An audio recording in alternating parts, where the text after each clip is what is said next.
Hello and welcome to another episode of Get Boosted on Shot Callers Esports. Eric Kummel here with Matt Hempstead. Hello. And looking fine as ever. Fine and dapper. A little bit of both. Thank you, that's very kind. I know. Worlds coming just around the corner. Play-in stage finally getting started this weekend. The official group stage still a little ways away, but nonetheless today, Matthew and I are going to look at some of the top players we're looking out for in this World Championship. There's an endless amount of storylines, but these are some of the guys that we're very interested in how they're going to do, and how they do is going to greatly impact their teams. Yeah, and we're not going to touch on the guys in the play-ins just yet. We want to talk about the people actually in the real tournament. I know people are like, yeah, there's 24 teams qualified for Worlds. Well, we don't really include the play-ins as the actual Worlds tournament. We're waiting for the groups. So those guys are not on our players to watch list, but tune into the play-ins. They start at like 1 in the morning, which is unreal. Right it's when China. I wake up. Yeah.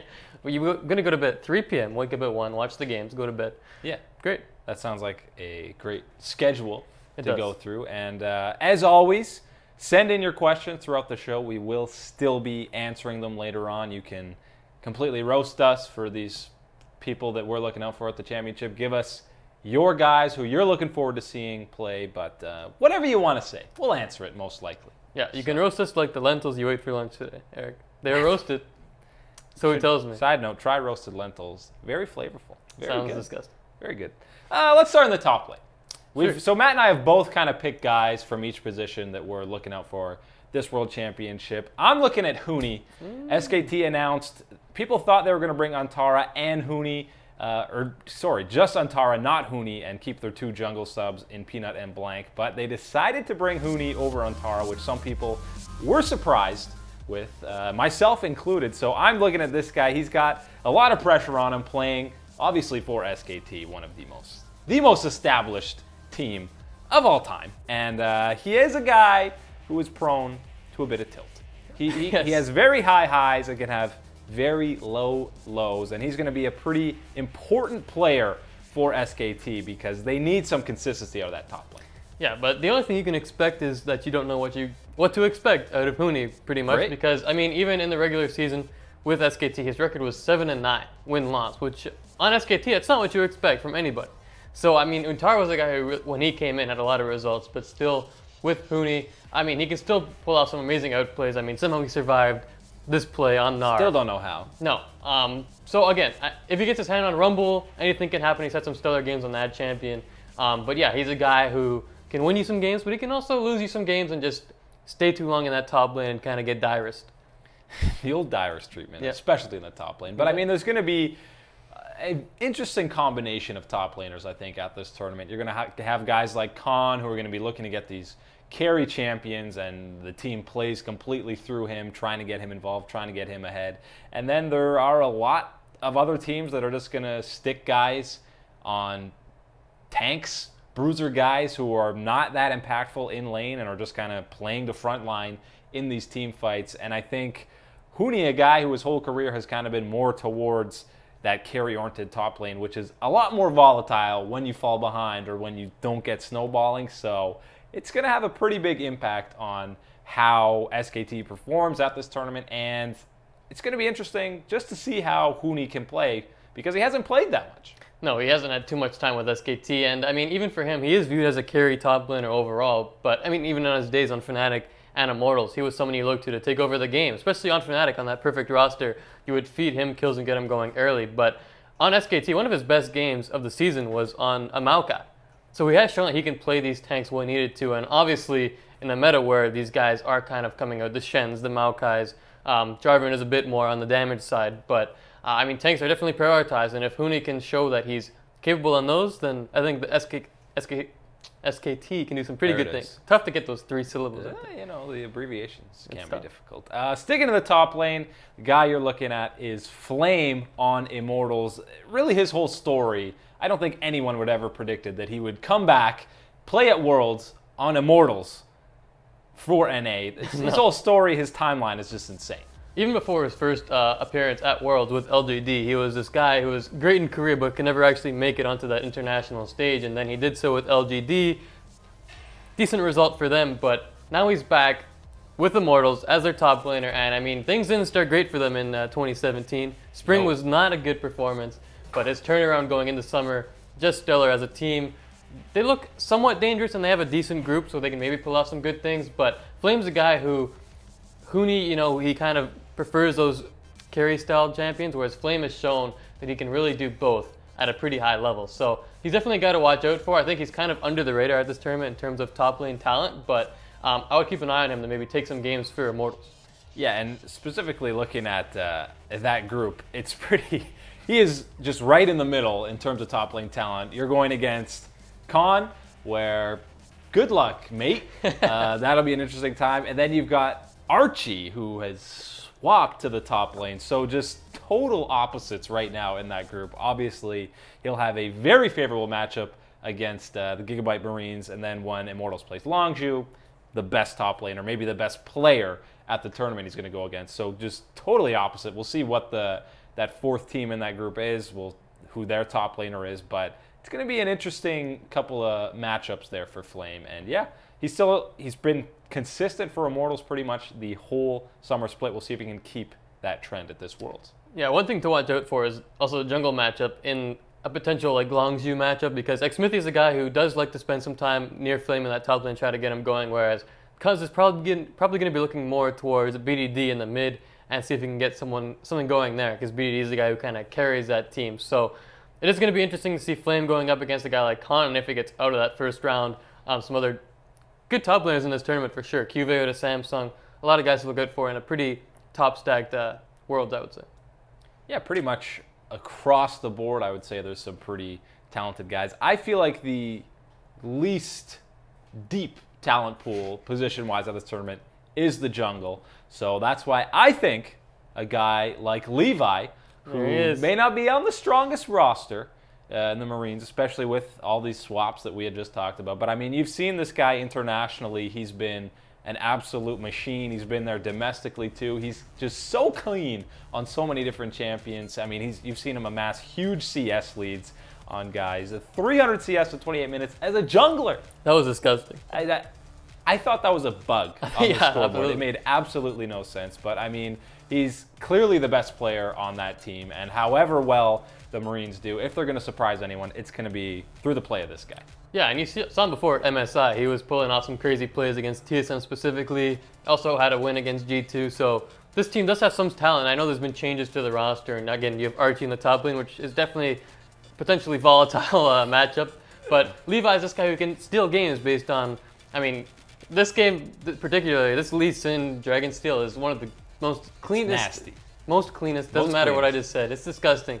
I mean, how quickly he gets into the pit, takes the dragon, and then gets out. I had to watch it like 3 times to really see how he pulled it off. But yeah, I mean, when you have a guy that talented, who knows what he can do.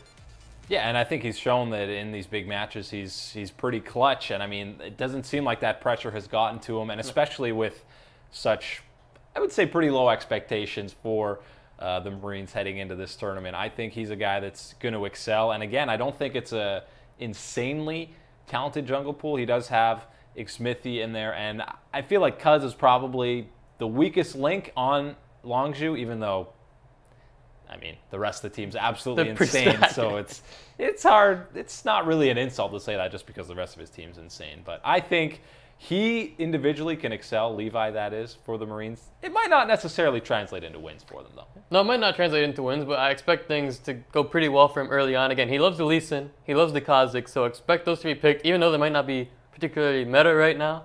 I mean, they've got nothing to lose, so take the guys you're comfortable on. If you can outplay someone on Lee Sin and get some early leads, go for it. You don't have to be playing Gragas to, you know, to have a chance. So they're going to bring cheese. They're going to do some weird things. So Levi on Lee Sin, I expect it, even though it's not necessarily a meta pick right now. Yeah, I mean, you got to love cheese, especially with a team with low expectations. I mentioned Cuzz. I said he's the weak link of that team, or the weakest part of that team. He's the guy you're looking to, sticking in the same group. Sticking in the same group. I mean, you mentioned he's the weakest link, and that's kind of one of the reasons why you got to watch out for this guy, because, yes, he's young, he's a rookie, but he still did great things for Longzhu this split. But obviously it helps when you have lanes like BDD in the mid lane, Khan in the top lane, and Prey and Gorilla in the bot. It really frees you up. Makes jungling a lot easier. It does. I would be a pretty good jungler if I was on that roster as well. But I mean, he really loves to bring out the Elise and the tank, so he's keeping it meta. One thing he struggled on is the Rekkles. He hasn't won a game yet, but it's probably more coincidence than his performance on those champions. So yeah, he's a guy to look for. He can be, again, a little volatile, just because he's young. He's unproven. He's trying to make things happen, but he has been a pretty good piece for Longzhu this split. Yeah, I think the main thing is maybe this is one of the very few places that teams could maybe look to exploit against Longzhu. Maybe some aggressive early games to try and get him off his game because, yeah, he doesn't have that much international experience, really any international experience. So it's just because there's so few weaknesses on this Longzhu team that, yeah, this is a guy you're going to have to pay a bit of attention to just to see if he can keep up the standard that the rest of that team has, because it's a pretty insane standard level of play that they've set throughout the summer split, heading into those playoffs and really dismantling SKT. They look pretty stellar across the board. We'll see if they can keep it up in these high pressure situations. Yeah, and he's definitely the least experienced jungler in that group.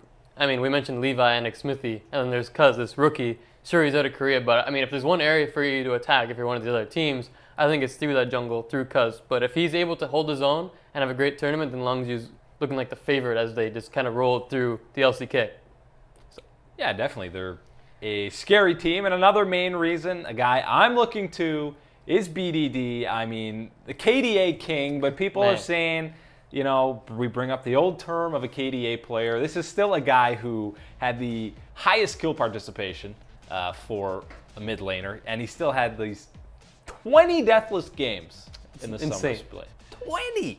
Which is absolutely insane. He's still the third highest damage percentage among mid laners. So it's not like he's playing super far back and not doing anything, just trying not to die. I mean, this guy's 18 years old. He's already, people are saying, oh, can he take over Faker? There seems to be a new mid laner like that every Worlds. We'll see. I want to see what this guy can do when there's a bit of pressure on him as that top seed from Korea. How he can, is he going to be bodying people? It's just going to be very interesting. So far, I think he's got a pretty favorable group for him. A guy like Pole Belter isn't a guy who's going to dominate you in lane. He's a pretty solid rock, but I think BDD can take advantage of the lack of aggressivity. That's not even a word. No, it's not. Aggressivity. Wow. Of the other mid laners in this group. That's pretty interesting usage of the word. It's not a word. I don't even know what you said. That's crazy. Not a word. But yeah, one thing to watch out for about BDD, the reason why he's a player to watch is because the translation apparently is rice thief. So BDD. Watch out for him on the Rift, but also in the kitchen. He's going to be taking your rice away. So yeah, make sure you've got your leftovers. They're labeled in the fridge, because put a lid on it. Put a lid on it. If they're not labeled with a lid, they're gone. But yeah, I mean, he's got them. In all seriousness, watch your rice. But 11.3 KDA in summer is insane, and then he only died 3 times against SKT in the finals. So obviously, yeah, he's like young Faker or whatever you want to call him, baby Faker, which is caps, but BDD is probably more realistic baby Faker. So he's obviously a very capable mid laner, and going up against Pole Belter and the rest of Group B, definitely the favorite, as long as you should be for most of the tournament. Yeah, and I think it's just, we've seen in previous Worlds, guys have been super hyped up coming into them. I always just think of Name back with EDG. He was so hyped up coming into Worlds, and then had pretty disappointing performance, pretty disappointing results. So hopefully BDD doesn't fall victim to that. It's a lot harder with his team, because yes, he's an amazing player, one of the best players in the world, but he has several of the best players in the world on his team. So he's got a lot of these guys helping him out. Mid laner last year at Worlds, who was pretty spectacular, was Samsung's Crown, and you're looking out for him again this Worlds. I am. Anytime my boy who plays Victor comes to Worlds, you got to keep an eye on him. Yes, he didn't have a completely stellar summer split, even though he did help his team win through the gauntlet. But anytime he's on that World stage, he's obviously a force. Runner-up last year to SKT, going all the way to 5 games. Almost took it home, but the old reverse sweep, so close. Yes. But even when he's not playing Victor, he only played 4 games of it in the summer split. He likes to keep it meta. The only strange thing he kind of pulled out was a Fiora mid one time, copying Huni out of the NA Everyone wants LCS. to copy Huni. Everyone does, and that was a loss. So he likes to keep it, you know, to Leah, Orianna, Syndra, all the fun, creative stuff that we've seen time after time.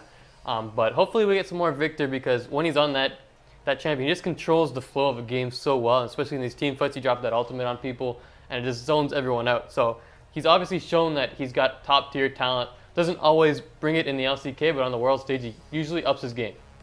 Yeah, and anytime you solo faker 1v1, you get a lot of praise, and you basically steal his power, I believe. You become closer to that god tier. That's how it works. But, I mean, you saw in that most recent Legends video that was following Crown, you saw how devastated he was after last year's Worlds losing to SKT. He was just so distraught, and he said he just kept playing. He couldn't sleep, couldn't eat. That's insane. He said that in that video. He was just playing all night because he just wanted vengeance for that loss. He just wanted to be a better player, to constantly improve. So, I mean, this is a tournament for him to get some revenge. We'll see if he continues that road to vengeance and plays out of his mind. It's going to be very interesting to see how he performs. It is, and it's pretty crazy, because even though they're the third seed of the LCK, they're flying under the radar compared to teams like Longzhu, compared to SKT. They're not a team that everyone's focusing on right now, even though they do have a lot of veteran talent on this team. You have Crown, you've got Ambition, you've got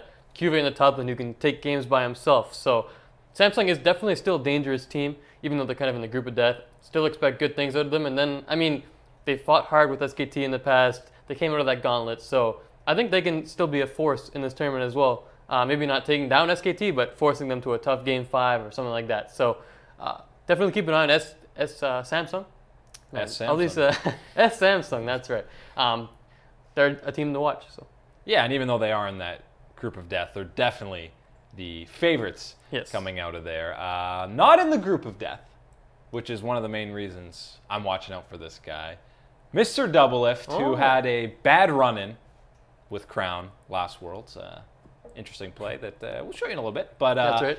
Doublelift was playing out of his mind in the summer playoffs. He was fantastic for them. Highest KDA of anyone in that tournament. And I mean, he knows he didn't play that well in Worlds last year. And he said himself it was the first time he felt like he was the main reason that his team lost. So he is definitely looking for redemption at this Worlds. And he's coming in with pretty insane form. And him and Biofrost together as a dual lane have been pretty fantastic lately. And they got about as easy a group as they could.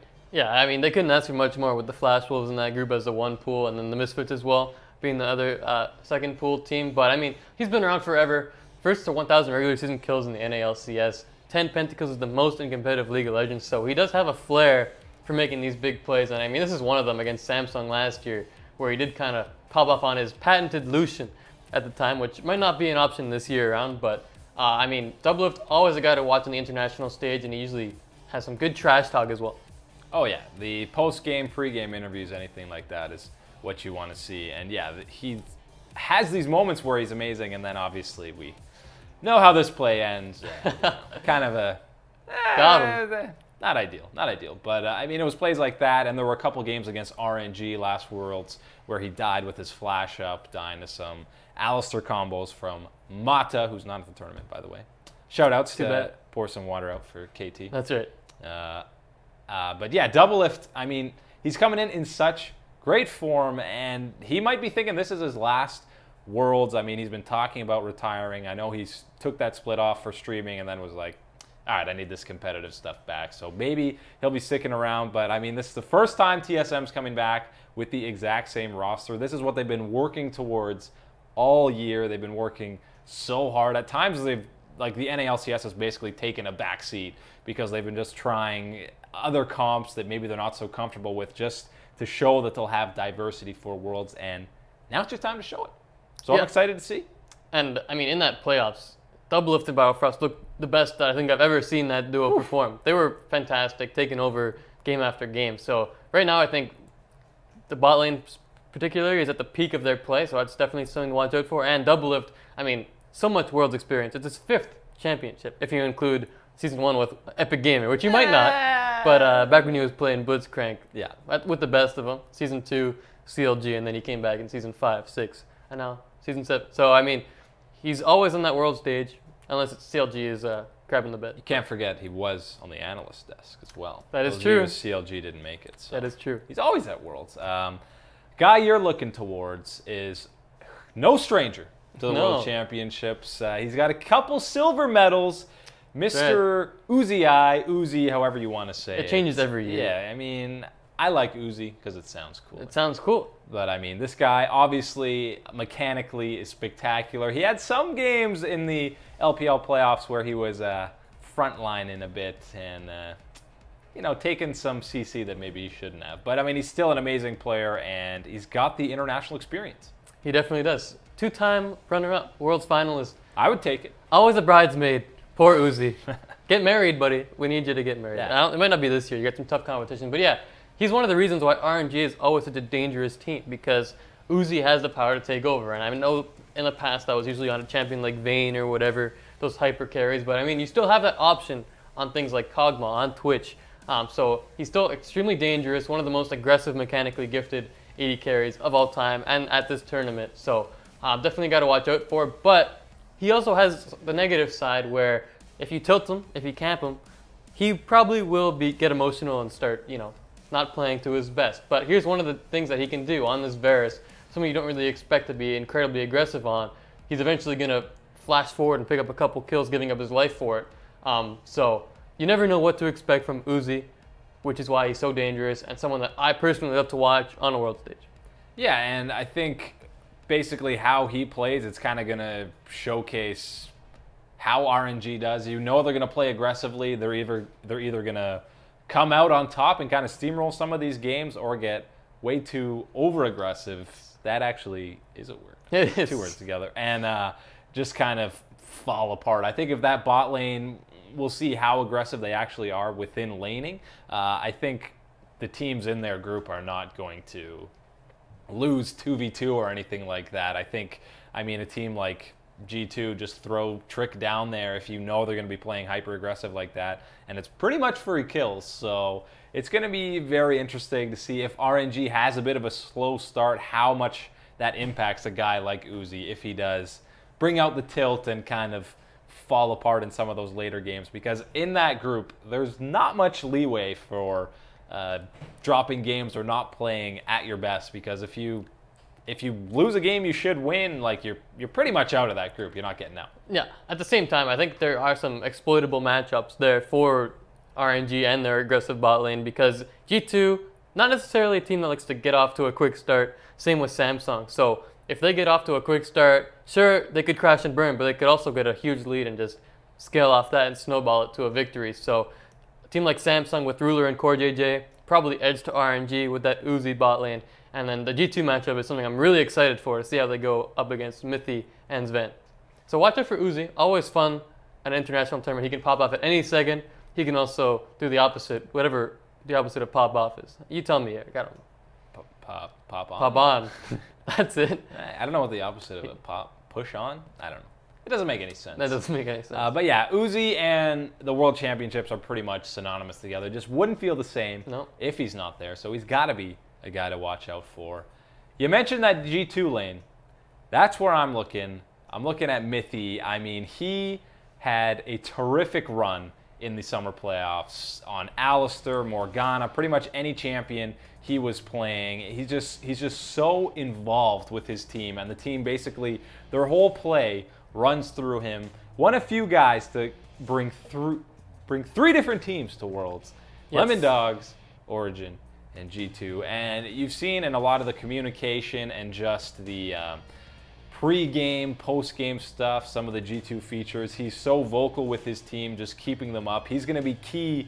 G2 is another team that might tilt if they lose a couple games early or lose a game that they're winning, a come from behind loss. I think Mithy's going to be key for them to keep them on track, because, again, this group is pretty nuts. You don't have much room for mistakes, and he does it outside of the game, so vocal for them. And in-game, he'll completely carry a team fight for you, just like he did against Splice. He had a couple of these moments against Misfits too, but this one, I can't watch enough. Yeah, and this is in a crucial Game 5 where you couldn't have a bigger moment than forcing Senkux to not be able to get an Orianna ult off that could completely turn the tides of this Baron fight. So, I mean, he comes up when it matters the most. He roams the map and makes plays, but he also just plays team fights absolutely perfectly because of that Alistar. So if he gets that champion, I think he played it 5 out of 11 games in the EULCS playoffs, so it's definitely a go-to pick in that Sivir comp that G2 likes to run when they get a chance to use it. But he can also pull off Morgana and has those crucial spell shields as well, which also came up huge in the G2 finals against Misfits.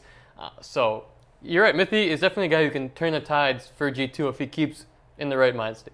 Yeah, and he's just so good at keeping Zven safe. We know he likes to play those hyper carries, like a guy like Kummel or the Sivir, who just does insane damage with those ricochets late game. Yeah. And yeah, he just, depending on what he knows, if Zven's the main carry, he's going to stick with him the whole fight and just keep him safe, make sure he's able to output damage. Or if he's on something like the Alistar and he knows the main threat is on the opposing team, just zone them out of the fight. They can't do anything. I mean, he is just the key cog for G2, I feel like, with how their vision runs through him, obviously, and just kind of how they play around the map, engages and stuff like that. And I'm excited to see him. He's been great lately. Yes, I mean, that bot lane really is the constant of G2, where Perkz, yeah, he had a great finals and a great playoffs, but that's not always what you see out of Perkz. So if he can bring that to Worlds, that's great, but he could also, you know, have another weak performance we've seen in the past. Trick, game in, game out, you don't know what to expect. And Expect has been better as of late with his consistency issues, but still, that bot lane, you usually know what you're going to get, which is pretty stellar play across the board. Yeah, absolutely. And quick shout out, Perkz is another guy we're going to be looking for, mainly because he tweeted out easy 6-0 with that group. Oh, super easy.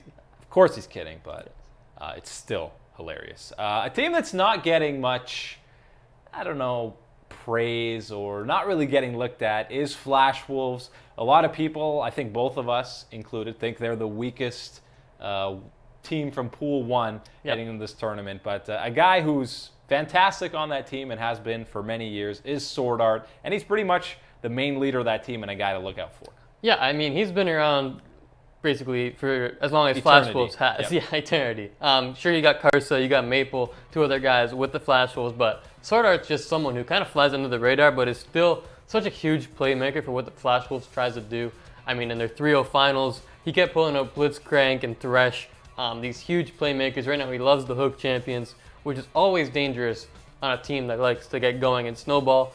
Whenever you have a guy like Swordart on those playmaking supports, there's always something that can happen. The one thing that I'm kind of concerned about is his warding. Only 1.3 wards per minute, which is kind of low when you look at compared to other supports. Guys like Adrian were around like 1.8 in the past split, which is on the high end, but still keeping Flash Wolves' vision up is hugely important, especially when you're trying to get these pick plays off with Swordart. But even at Rift Rivals, the blind hooks. Yeah, you know, gotta hit those. Even at Rift Rivals, he was showing off his Blitzcrank a little bit, making plays happen. So just a sign of things to look out for. One way that Flash Wolves can get things going is the Swordart Karsa synergy, which they've shown at past Worlds as well.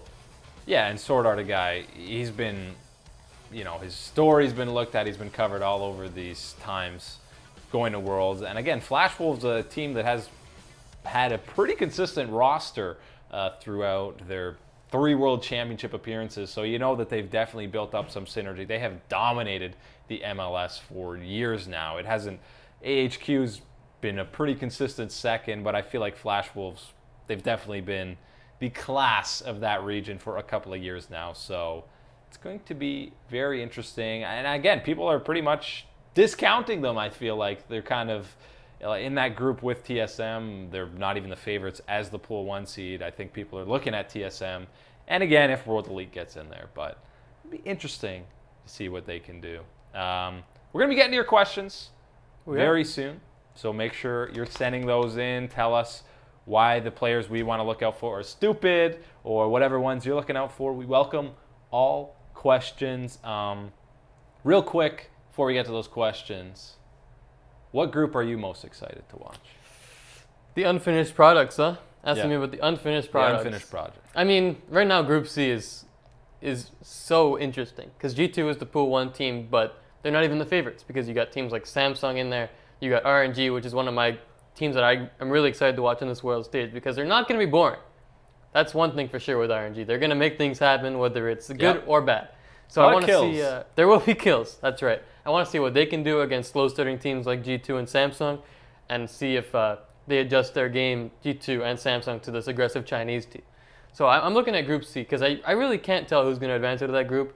And then if you have someone like Cloud9 join that, man, it just gets even better. That's a mess. It's a mess. That's a mess. Yeah, again, obviously, love these hypotheticals. Oh, it's great. I don't know about this playing. It's cool, but it kind of puts a damper on figuring out these groups for now. But I'm excited to see just how Immortals can perform in that Group B, because obviously Longzhu probably taking that top seed. Not probably. They're taking that top seed. So depending on who fits in with Immortals, again, they should probably beat the Gigabyte Marines. And I think they should get out of that group, which means there's an okay chance that maybe 2 NA teams get out of groups. There's a chance, again, obviously depends who's getting in to Group B and into the Group of Life with TSM, probably WE. Even so, TSM should probably get up. But I'm really excited to see how Immortals performs on that world stage, because they were still a close series against TSM in the finals, but that bot lane kind of struggled a bit in that high pressure situation. I'm looking to see them rebound on the world stage and perform how they did throughout the whole split, really. Yeah, Immortals is definitely a team to watch as well. Right above my head. Shout outs. Look at that. There Immortals. they go. Yeah, because expectations are right now that they have a chance to get out of groups. Based on what you see out of the 3 teams, they're probably the top 2. It's going to get 5%. Going to get more difficult, but yeah, it's a team that struggled in playoffs a little bit. They looked good against CLG, but then the TSM series was definitely rough. So we'll see if they can calm the nerves. A young bot lane in Cody Sun and Ole, which at their best can carry games, but at their worst, Ole just kind of looks lost. So it really is going to be interesting to see. But I'm excited. They got a lot of time to prep. That's right. On these teams.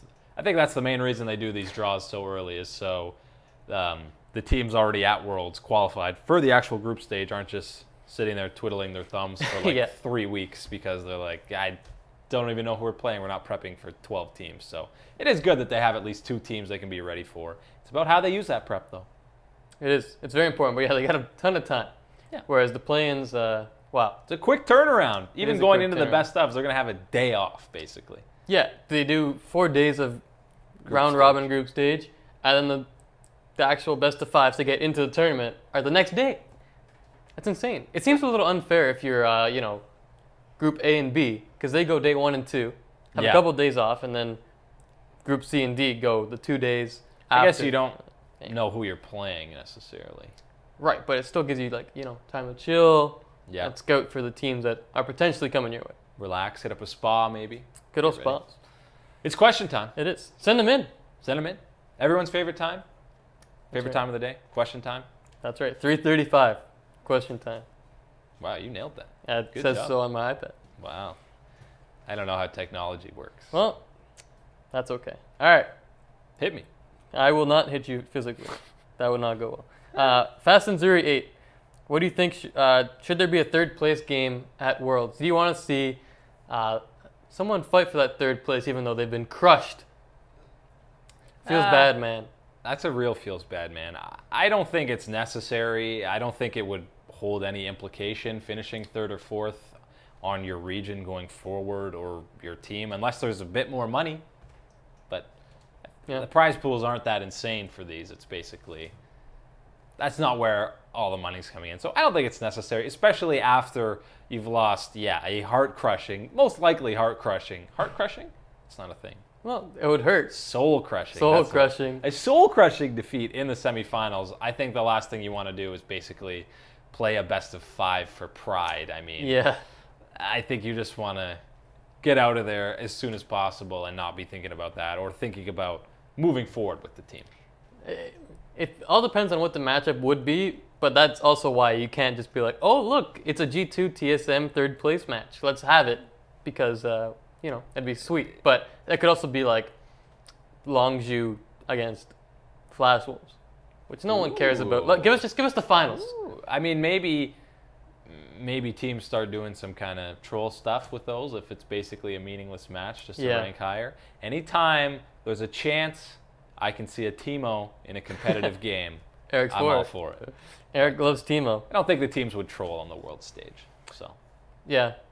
You don't need it. They don't need it. No. All right. Larceron has his top 5 best mid laners in the world. He made a list for us. So we're gonna read it off and judge it. Okay. Jensen's not on it, by the way. Wow. That's right. Which is perfectly fine. It's perfectly fine. 1 is Faker. Wow, Faker. Shocking. 2 BDD. Sounds Okay. good. 3 Bjergsen. 4 Crown. Wow. And then 5 is Pawn. Okay. Is Bjergsen at 3 too high? I feel like Crown might go ahead of him. Yeah. What about Xiaohu? Yeah, I might put him over Pawn. Maybe throw Bjergsen in at 5. Xiaohu 4. Yeah. Crown 3. I think that might be what I go with. That But I sounds think right. Bjergsen is in the top 5. It's close. Slide in Jensen at 6, am I right? That's right. Good time for a shameless plug. Yeah. On Wednesday, we're going to do our top 10 players at Worlds. Yep. So that's pretty exciting. Tune in for that. There should be some controversial decisions because Eric and I like to spice things up I a got little some bit. spicy picks. That's right. I just put Alfari 10 times. I mean, he's the most... If you went based on Reddit posts in the past 2 weeks, Alfari would be the best player of all time. That is the statistical approach I take to it. Yes, we don't take in stats or victories. It's all about the number of Reddit posts It's you all have. about karma. That's it. And Alfari's been... he just 1v1 the Karthus top as Maokai. That is a hilarious clip. Yes. And We'll bring it to you next on Wednesday. I bet you if it kept going, the Karthus AFK'd. Yeah. Because I think if we saw more of it. Yeah. Yeah, so Interesting list, though. not a bad list. But yeah, Bjergsen might be a bit high for our taste. But tune in for our World's Top 10. So you can rip it apart All positions. and call us morons, which you all do anyways. Fantastic. I call you a moron a lot. Oh, when you're right, Eric. That's true. Seth Vint wants to know, what are the odds SKT doesn't win Worlds this year? Give me a percentage. I don't know why I that screamed they that. don't win? Yeah, geez, settle down. God. Please. That they don't win? Yeah. I'm going to say... I don't think they're huge favorites. So I'm going to say maybe 40%. So 60% that they do win. No, 49%. No. This is the one. 51%. That they do not win. Yes. So 49% 51%. chance of winning. Yes. Okay, so they are not the favorites, or they're not the majority stakeholders of winning Worlds, if that makes any sense. Correct. No, it doesn't make any sense. But you're correct. All right. I'll give them like a 66% chance of not winning. Of not winning. Okay, you got Which even is less. pretty faith. high. That's very high. Because I think Longzhu is the favorites right now. And then I think you got to give guys like Samsung a chance. So Give them a chance. I think Longzhu's like a 50%, and then 33 SKT, and like 17 Samsung. Now, Longzhu versus the field. You taking Longzhu? Yes. Yes. Versus the field, yes. Give me Longzhu. Interesting. You don't like that, huh? You hating already. I would probably take the field. SKT is part of the field. They are part of the... That's a good-looking field. Yeah. There's very a lot nice. of teams in that field, too. So. I believe there would be 15. Yeah. Quick math. Very quick. Wow, look at you. Yeah. All right. Philip Paul wants to know, have you guys ever watched SAO? That's Swordart Online, probably brought into your mind by Sword Art. I wonder if there's any relation there. You know, you mentioned that earlier. I did. That's a little spooky that Philip asked that question. It is spooky. He knows. He's in our heads. That's right. Have you seen it, Eric? I have not seen it, but Matt was singing its praises to me. I was saying it was pretty good. It's a pretty good anime. I'm not a big anime watcher, Oh, okay. but I've seen a couple. He also wants to know what's your favorite. Are you an anime guy? Not really. You know, I really loved Pokemon. That's some hardcore anime right there. Wow, You you're a know. diehard. That's right. Yeah. Yeah. Pokemon, you know. I watched more than like the first 2 seasons, you know. I went deeper than that. Do you call Pokemon an anime, or is that just a cartoon? Oh, it's an anime? It's not like, you know. What is the definition What is the of difference? anime? Like, is Johnny Bravo an anime if it was No, Japanese? Pokemon, if it was Japanese. That's what I'm saying. Is an anime just a Japanese I don't know cartoon? what the definition of anime is. I'm not experienced enough. I watched Pokemon. You watch Death Note? That's a good one. Nope. That's too bad. I'm very sorry to everyone. Yeah, well, no, I'm a little sad. Don't watch the Netflix version, people at home. It's terrible. I've seen the trailer for that. Oh. It looked unique. It sucked ass. It really did. It was terrible. I'm gonna check it out when I get home. Oh, very good. Yeah. All right. Anyways, there's our another. Every week we seem to go off topic on something. Last week it was Curious George. Yeah. Great. It's usually. Is Curious George an anime if it was Japanese? Probably. I mean, it's. I don't know. We'll have to look up the criteria here. It's usually Phil who gets us Off topic. off topic on stuff. Shoutouts to Phil. Can someone tell me what the definition of an anime is out there? Maybe. Maybe. We'll see. That'd be great because I'm gonna do some research for Wednesday, and I'll come at you with more information. we're a little confused. That's all right. Danny167Z. What should KT do for next year? The super team did not make it to Worlds. They did not.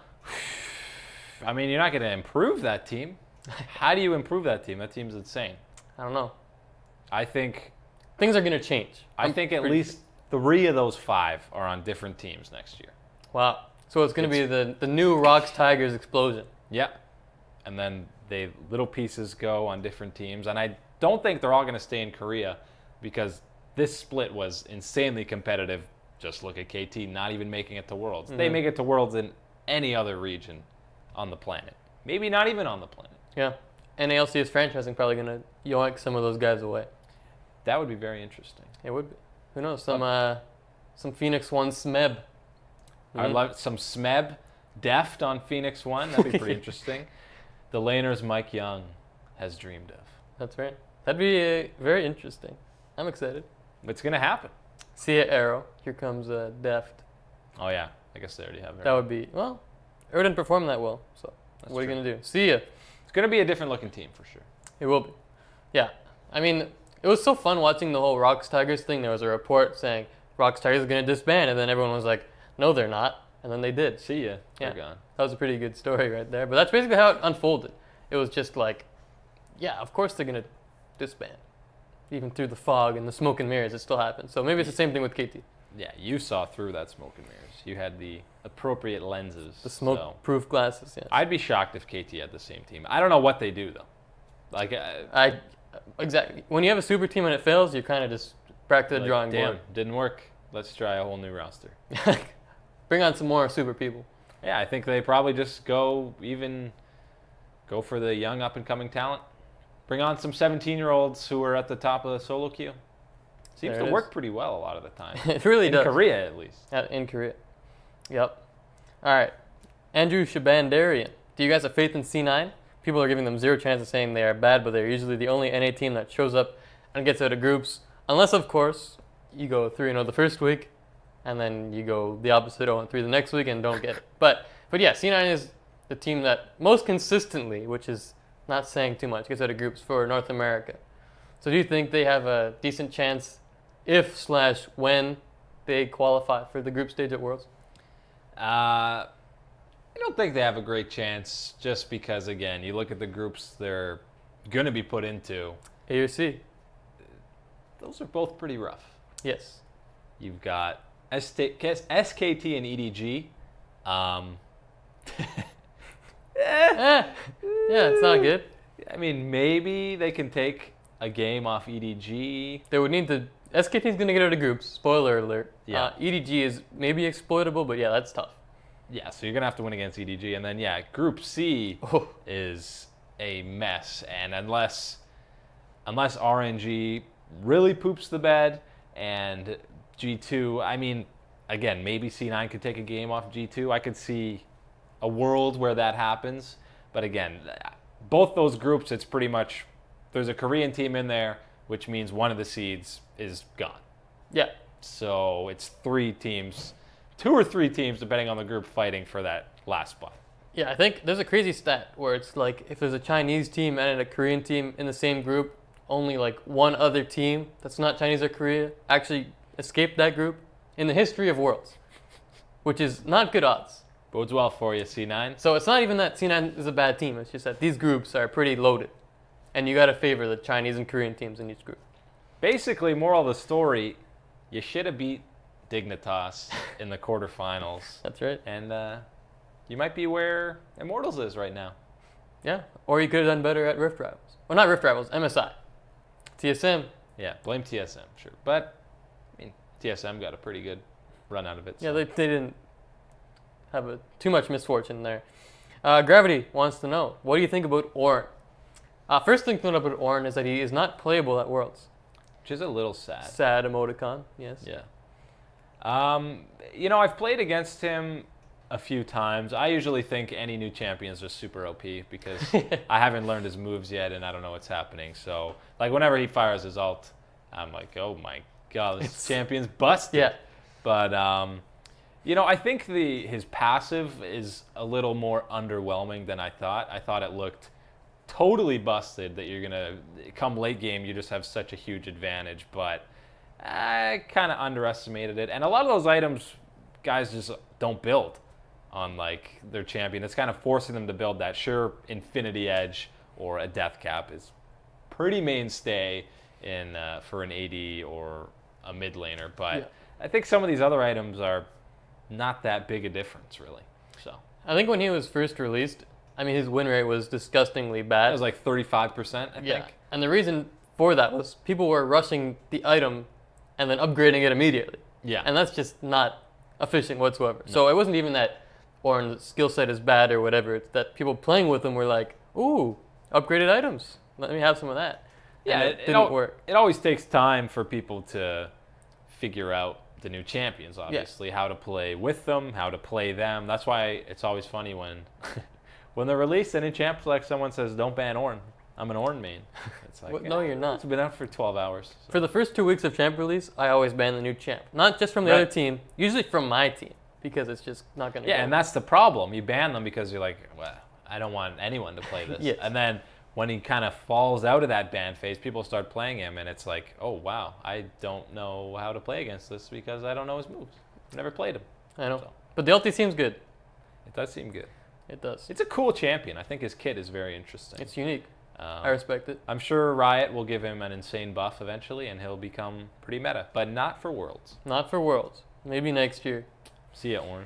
Danny167Z or Z, depending on where you're from. Out of Fnatic, Way to include everyone. That's right. Way to include everyone. Out of Fnatic, Hong Kong Attitude, Team World Elite, and Cloud9, which do you think won't make it to group stage? There it is. Or will all of them make it to group stage? I think there's a pretty good chance they all do, but I think it's almost 50-50 with Hong Kong Attitude. There you go. Not getting out. As wonderful as that logo is, I think they're kind of clearly the weakest of the top seeds out of those four, and I mean, I just don't see, unless World Elite or one of these other top seeds somehow gets second in their group heading into the best of series, I just don't see them losing to a second seed anywhere. Yeah. Except for Hong Kong Attitude. Maybe they lose to Gambit or something like that. That's really there's a lot of matchups that you gotta work out. The only way I see that is if they either lose to Gambit or if Fenerbahce somehow takes the top seed in their group. But I don't see Fnatic, Cloud9, or World Elite not getting through. I'd be very surprised. Yeah, I'd be surprised with that too. So I think HKA is the team most likely to not get out, but they're still probably favored over Fenerbahce in Group D. There it is. Group of death, except not really. With 3 teams and 2 are okay. Yeah, they're whoa, pretty deadly. LA Donners. What's most exciting, Rekkles, Jesiz versus Prey Gorilla, or Zven Mithy versus Ruler CoreJJ? So I guess that's assuming that Fnatic rounds out Group B. Yeah, there's a lot of assumptions going on there. There are. That would be a pretty spicy bot lane matchup, though. Yeah, if that were a matchup, I think I'd be more excited for that, just because Rekkles has gotten so much attention and praise this entire split. Deservedly so. He's been insane, and he even amped it up to another level during that Gauntlet series. And really in the playoffs, he was still pretty spectacular. But I think Prey and Gorilla are probably the best bot lane in the world. Probably. So, I mean, Rekkles and Jesiz, I think, despite how amazing Rekkles has been, I think they're still at a disadvantage in that matchup. But it would be very interesting to see.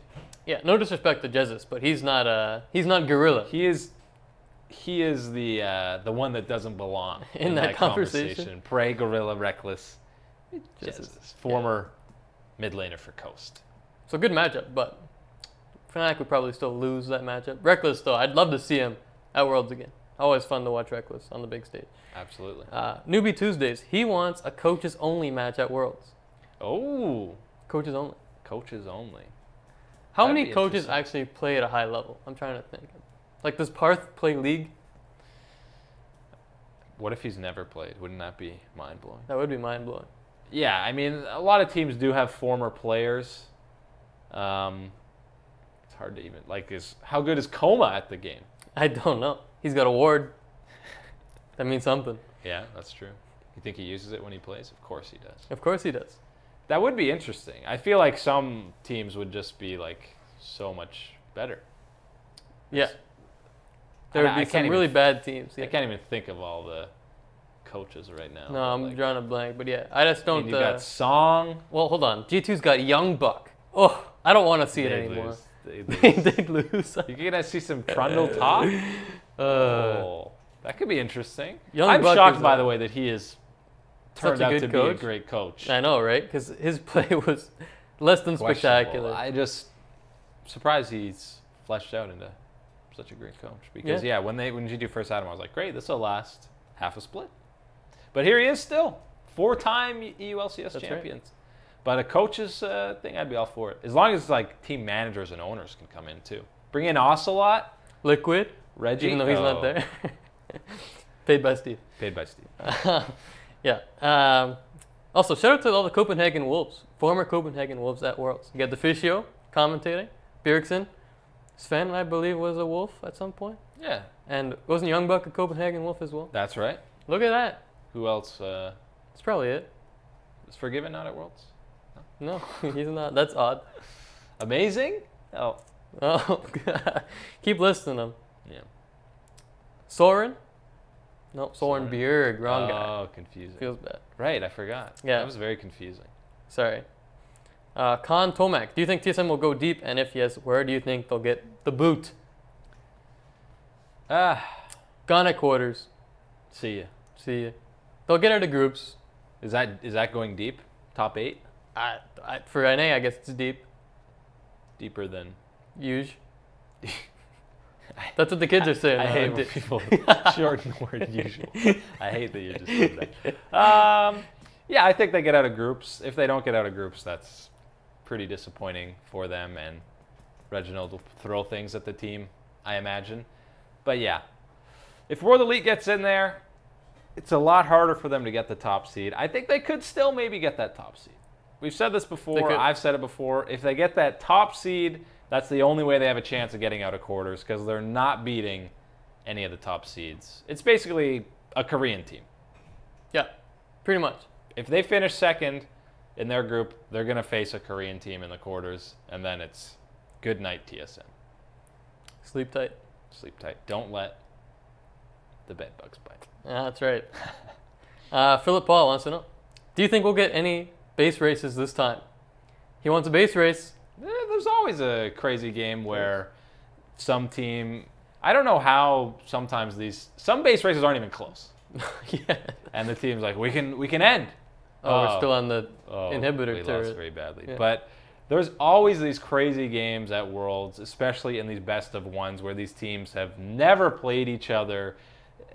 I feel like it's usually the first time that they play that they have these crazy games where, yeah, both teams are just kind of flying by the seat of their pants. They're like, our game plan didn't work. Let's just run around doing stuff. And then the other team does the same thing, and it ends in the games like Fnatic OMG. 70-minute games that go down to a couple auto attacks left on the Nexus. Those are great. Those are fantastic. Always fun. Clown Fiesta-esque. Yeah, I don't know if it'll be that close, but I could definitely see some games where both teams are in opposing bases whacking stuff down. It would have been more likely if the unicorns were there, but they are not. Yep. That's probably a good thing for EU. Yeah, it probably is. Here we go. Some EU NA trash talk. Oh boy. SHA Chase, what excuses will NA have if they don't make it out of groups? Same for EU. Potential excuses. Well, G2, they got unlucky. Yeah. They got the group of death, even though they had the top seed, which again is what happened to TSM last year. Misfits, their excuse would be not much international exposure. They really only had a good 2-week stretch. If you're EU as a whole, you say, well, Misfits isn't actually our second best team. They just had a good stretch. For TSM, you got to dig a little deeper for the There's not much there in terms of visible excuse. I think the main one is going to have to be sickness. Like, oh, Bjergsen's had the flu. Yeah, did you see that thread on Reddit about Bjergsen being like burned out in Korean solo queue and he was like stuck with a 35% win rate or something in Diamond 3? And then Doublelift commented being like, yeah, he's trash or something. Oh, wow. So he is trash. Yeah. Yeah, that's a little ridiculous. It is. TSM, we're going to have to dig a little deeper for the excuses. They have all got the flu or something. They're still jet lagged because they're boot camping in Korea. There you go. There it is. Yeah. Wrong region. Oops. Hey. Went to the wrong one. Yeah. TSM's going to have to really reach for an excuse if they don't make it. Immortals, what's Immortals' excuse? Probably just nerves. Nerves. Yeah. Again, not much international exposure. Cloud9 and Fnatic just say, oh, we played too many games. We were burned out. Easily could. They're playing a tournament before a tournament. Yeah. Interesting. Lazaron, why is China so hyped up? Well, it's in China. That is one reason. Also, they beat the LCK in Rift Rivals. Probably adds to it. Yeah. Even though that tournament is kind of not important. And they're always basically looked at as the second best region coming into Worlds behind Korea. They usually play pretty well against the Koreans until the knockout stages come, and then they seem to get handled pretty easily. I think it's a lot more difficult now with the Chinese seeding because so many people are saying World Elite is basically their best team. So you're like, so how good are EDG and RNG? And their playoffs were kind of crazy. There were reverse sweeps everywhere. I think China's just really hard to judge, mainly because a lot of Western people don't watch it that extensively, and they're always looked at as this aggressive team where it's like, or this aggressive region where RNG is a prime example. They can snowball a game and end it pretty quickly, or they just overplay their hand and can get slaughtered. Yeah, I think it's just because every year they bring this really aggressive strategy and you never know what to expect. But yeah, a lot of it is, it's their hometown or their home country, whatever you want to call it. Hometowns. Yeah, a lot of Z's or S's, I guess. Whatever you spell it with. Yeah. It goes both ways. And they always have pretty hyped up guys coming in. Like Zhao, who's going to be very hyped up for this tournament. A guy like Mystic. Uzi's always hyped up. EDG, pretty new roster. Scout, who isn't Chinese. iBoy, very hyped up. So, and sometimes these guys deliver. Sometimes they not so hyped up. But sometimes they don't deliver the package at all. That's right. Corky, nice shout out. There it is. His favorite champion. Yeah. So they're hyped up. We'll see. We'll see. I'm excited to watch them, to be honest. Oh yeah, they're always a part of these crazy games, base races and such. It seems to be the common thread is Chinese teams. It does. All right, let's get to these last questions quickly here, Eric. Here we go. Philip Paul, where's the Garen rework? I don't think it's coming. I don't think it's coming. Poor Garen. What do you change about Garen? I don't know. That's all I got.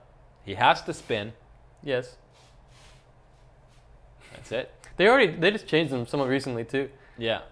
So maybe he doesn't auto attack. He's just constantly spinning. Always spinning. Yeah. That's pretty cool. Play him kind of like a race car. Like speed up, slow down. Spin faster. You can talk to Ryan about that one. Yeah, I'll shoot them an email. But I don't think that's a priority for them. It doesn't seem like it. Garen has never been... He's a meme in competitive. When someone picks Garen, it's like, whoa! Yeah, it's... someone played it in a troll game not too long ago, didn't they? Case in point. They played it in a troll game. Yeah, that's when you know. Francisco Grillo, or Grillo, I don't know. I could go either way. Do you think that Fnatic going to make the semis? Semis? Short answer is no. The long answer is definitely no. That's a little bit longer. It is a little bit longer. Yeah, semis, I don't think so. This isn't 2015. They weren't.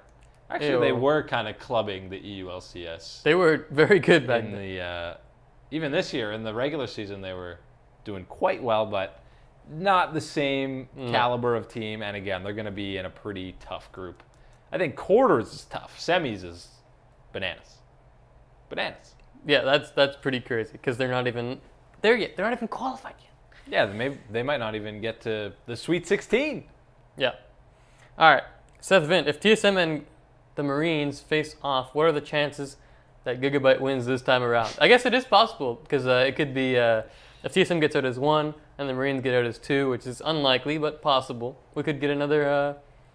I think if that MSI happens, the dream seeding for TSM just continues, and then until they lose to the Marines. That would be a pretty full circle meme story. Drastic. That I would love to see them play in a best of. Me too. I struggle to see Marines getting out of their group though, which makes it a little difficult. I really wanted them to be in the same group to guarantee that they played again. At least twice. I don't think TSM would lose to them. I'm just, maybe it's just being hopeful for NA. It always happens. This is the best year NA has, and I'm going to say it again. It's the best chance NA has this year to get out of groups and actually make a bit of noise. Yeah, because right now both guys have pretty decent chances. So get out, escape NA. Escape. Complete the escape room that is the world's group stages. Yeah, very popular, those escape rooms. Yes, very expensive. That is true. Yeah. Last question from Philip. Which teams are you cheering for at Worlds, Eric? A nice friendly question to end the day. I'm going to turn it into not friendly. Oh. No. I will be cheering for all the Western teams. At Worlds is when EU and NA can come together and just kind of cheer as one, as a... That's not going to happen.